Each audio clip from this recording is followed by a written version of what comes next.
cortes de circulación.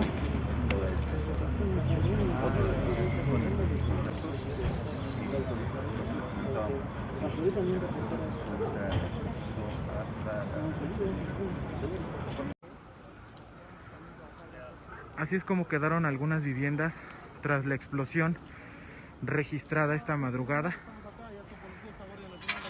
Guardia Nacional, militares, Protección Civil se encuentran en la zona resguardando el lugar.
¿Y viste?